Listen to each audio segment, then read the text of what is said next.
Grace TV நேயர்களுக்கு price Lord. அன்றைய இயேசு நாமத்தினால உங்களை மீண்டும் ஒரு சும்மா பார்க்கும்படியாக கிருபை கொடுத்த தேவனுக்கு நன்றி. எல்லா மகிமையும் கனமும் குமாரனா இயேசுவுக்கும் பிதாவாகிய தேவனுக்கும் பரிசுத்த ஆவியானவருக்கே உரியது. நாம் டாக் வித் ஜீசஸ் என்ற ப்ரோக்ராமில் ஒவ்வொரு நாள் அநேக ரகசியங்களை நாம் பார்த்து வருகிறோம். இன்றைக்கு கூட அந்த உடன்படிக்கையினுடைய ஆசீர்வாதம் என்ன? கடந்த நிகழ்ச்சியில் நாம் பார்த்தோம், ஏசப்பா ரத்தத்தினால நம்மோடு உடன்படிக்கை பண்ணியிருக்கிறார். ஆபிரகாம் கிட்ட உடன்படிக்கை பண்ணி அவனுக்கு ஆண்டவர் அந்த தேசத்தை கொடுப்பேன்னு சொன்னார். தொடர்ந்து இந்த நிகழ்ச்சியிலும் கூட ஆண்டவர் உடன்படிக்கையில் என்ன ஆசீர்வாதத்தை கொடுக்கிறார் என்று பார்க்கலாங்களா? ஓகே, இன்றைக்கி நம்ம ஜெரமியா சாப்டர் 31 இந்த உடன்படிக்கையில் இருக்கிற ஆசீர்வாதம் என்ன வாசிக்கலாம். ஜெரமியா 13 verses 32 31 வாசிக்கிறேன். எரேமியா 31. இதோடு நாட்கள் வரும் என்று கர்த்தர் சொல்கிறார், அப்போது இஸ்ரவேல் குடும்பத்தோடும் யூதா குடும்பத்தோடும் புது உடன்படிக்கை பண்ணுவேன். ஸோ ஆண்டவர் சொல்கிறாரு, ஒரு நியூ கவனன்ட் நான் பண்ண போகிறேன். அதுதான் இயேசப்பா ரத்தத்தினால பண்ணப்பட்ட உடன்படிக்கை.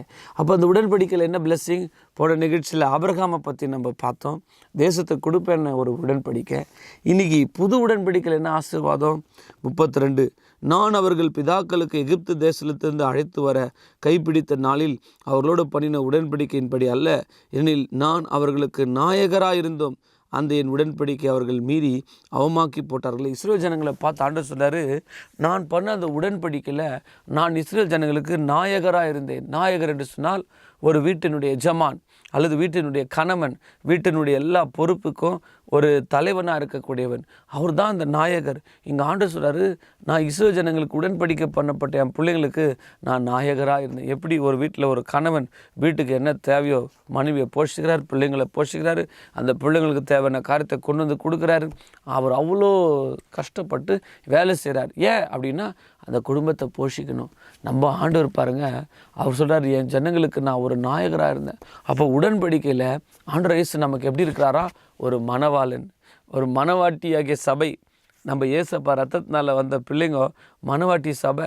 அப்போ ஆண்டவர் எப்படி இருக்கிறாரா? நமக்கு உடன்படிக்கையை காக்கிற தேவன், நமக்கு மணவாளன் அப்படின்னா நமக்கு ஹஸ்பண்ட் மேனாக இருக்கிறார்.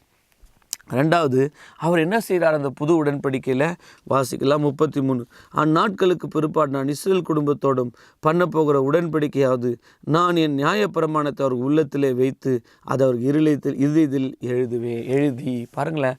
இந்த உடன்படிக்கையில் என்ன ஆஸ்வதம்னா புது உடன்படிக்கை, ஏசப்பா ரத்தத்தினால பண்ண உடன்படிக்கையில் என்ன ஆஸ்வதம்னா அவர் வார்த்தையை நம்ம இருதயத்தில் எழுதுகிறார். அந்த காலத்தில் மோசே 10 commandmentsஸை கல்லில் பலகையில் எழுதினாருங்க. ஆனால் இன்றைக்கி ஏசப்பா எங்கே திரும்ப எழுதிக்கிறாரு?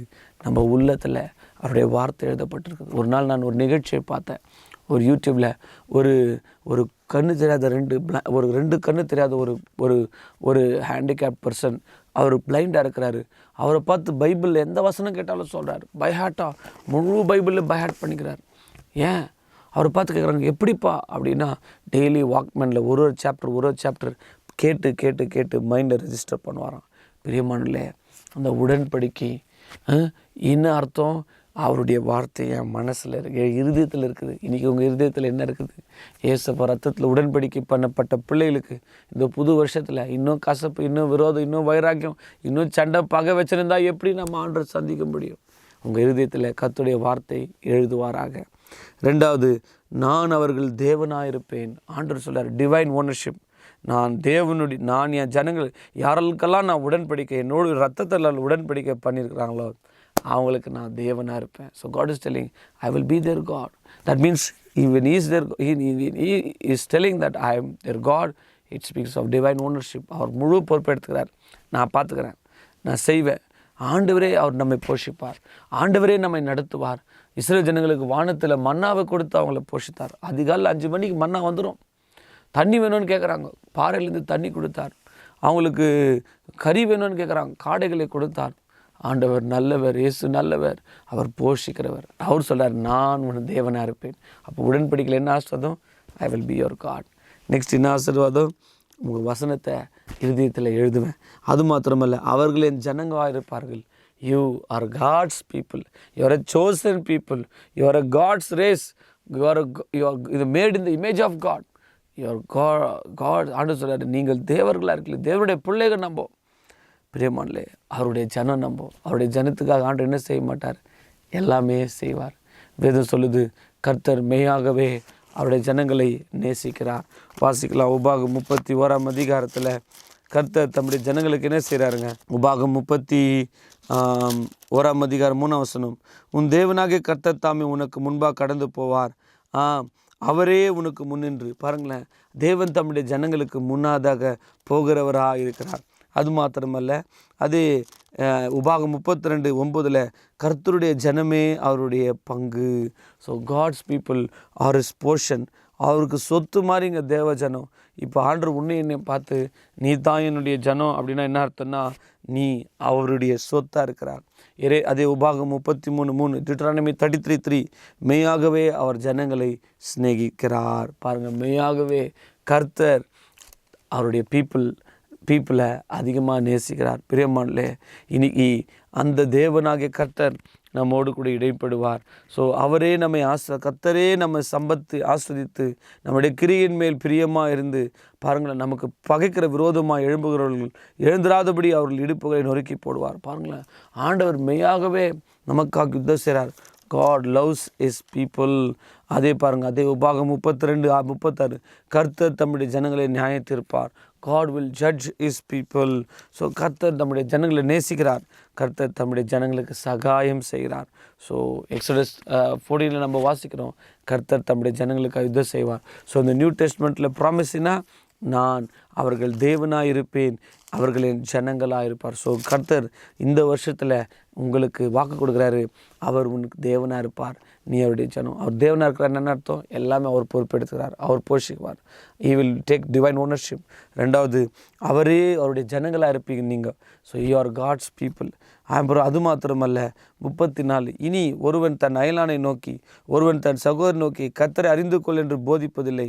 அவர்கள் மேல் சிறியன் முதல் பெரியவன் மட்டும் எல்லாரும் என்னை அறிந்து கொள்வார்கள் என்று கர்த்தர் சொல்லுகிறார். So all will know God's people. இந்த புது உடன்படிக்கையில் என்ன ஆசைனா, எல்லாரும் கர்த்தரை அறிகிற அறிவினால் நிரப்பப்படுவார்கள். ஆமேன். அது மாத்திரம் இல்லை, 34ஆம் வசனம் ஜெரேமியா 31:34 நான் அவர்கள் அக்கிரமத்தை மன்னித்தவர்கள் பாவங்களை நினைப்பதில்லை. இந்த புது உடன்படிக்கையில் ஏசப்பா ரத்தத்தினால் வந்த உடன்படிக்கையில் இனி நம்முடைய பாவங்கள் நினைக்கப்படுவதில்லை. நம்முடைய அக்கிரமங்கள் சாத்தான் என்ன பண்ணுறான்? எப்போவுமே பாவத்தை காட்டுவான். அதான் சின்னதில் ஒரு கதை நான் கேட்டேன். ஒரு பையன் சின்ன வயசில் அவன் விளையாடி நிற்கும் போது அவங்க வீட்டில் இருக்கிற ஒரு வாத்தை தெரியாத கழுத்து போட்டு இப்படி பண்ணிட்டான். வாத்து செத்துச்சு. அக்கா பார்த்துட்டா, ஓ வாத்து இது பண்ணிட்டானா, சரி என்ன பண்ணா, டெய்லி அவன் ஏன்ச்சி வீடு பெருக்கடான்னாலாம். அவன் சொன்னால் முடியாதுண்ணா, பெருக்கிறியா இல்லை வாத்துன்னு அவனுக்கு பயம் வந்துச்சு. ஐயோ உனக்கு தெரியுமா? நீ தெரியும் அந்த வார்த்தை நீ சாகடிச்சிட்டல, டேடி கிட்ட நான் சொல்ல போகிறேன். ஐயோ சொல்லாத, நான் வீடு பெருக்கிறேன், நானே துடைக்கிறேன், நானே துணி காசுக்கிறேன், எல்லா வேலையும் அவன் செய்கிறான். ஒரு நாள் அவன் யோசித்தான், எத்தனை நாள் தானே இப்படி அடிமையாக இருக்கணும், நான் ஒன்று பண்ணுறேன், எங்கள் அப்பா கிட்ட போய் சொல்லிடுறேன்ட்டு ஒரு நாள் போனான். அப்பா என்னை மன்னிச்சிருப்பா, வீட்டில் அங்கே பார்க்கில் விளையாடும்போதோ நம்ம தோட்டத்துலேருந்து ஒரு வாத்தை நான் சாகடிச்சிட்டேன் அப்படின்னு. அப்போ அப்பா சொன்னாரான், பரவாயில்ல விடுமாங்க, நிறையா வாத்துங்க இருக்குது அங்கே, நீ ரியலைஸ் பண்ணிட்டல, இனிமேல் உஷாராக இருப்போ அப்படின்னு சொல்லிட்டாரான். ஒரே சந்தோஷம் ஆயிடுச்சு அவனுக்கு. நெக்ஸ்ட் நாள் அவங்க அக்கா பண்ணலாம், போய் சாமான கழுவுன்னு சொன்னால் அவன் இல்லை முடியாதுண்ணா. அப்போ அவங்க அக்கா சொன்னலாம், வாத்து இவன் சொன்னான், நான் நேற்று ஏற்ற எங்கள் அப்பா கிட்ட அறிக்கையிட்டேன். இன்றைக்கி சாத்தான் நம்முடைய பாவங்களை கில்ட்டி கான்ஷியஸ் கொடுக்குறான். ஆனால் ஆண்டவர் என்ன பண்ணுறாருன்னா, உன் பாவங்களை அக்கிரமங்களை நினைப்பதில்லை. ஏன் நம்முடைய அக்கிரமங்களை நினைப்பதில்லை? ஏன் நம்முடைய பாவங்களை அவர் நினைப்பதில்லை? ஏனென்றால் ஆண்டவராக இயேசு கிறிஸ்து என்ன செய்தார்? 2 கொரிந்தியர் நம்ம வாசிக்கும் போதோ 5ஆம் அதிகாரத்தில் அது என்னவென்றால், தேவன் உலகத்தாருடைய பாவங்களை எண்ணாமல் கிறிஸ்துவுக்குள் அவர்களை தமக்கு ஒப்புரவாக்கி. இயேசு கிறிஸ்து மூலமாக நம்முடைய பாவங்களை ஆண்டவர் எண்ணலைங்க. 21ஆம் வசனம் 2 கொரிந்தியர் 5:21 நாம் அவருக்குள் தேவனுடைய நீதியாக இருக்கும்படி பாவமே அறியாத அவரை நமக்காக நம்ம தேவனுடைய நீதி ஆகணும்னு பாவமே இல்லாத இயேசு கிறிஸ்து உனக்காக பாவமானார். பிரியமானே, அவருடைய ரத்தத்தினால் உன்னோட உடன்படிக்கை பண்ணார். அந்த உடன்படிக்கையில் ஆஸ்வதி என்ன?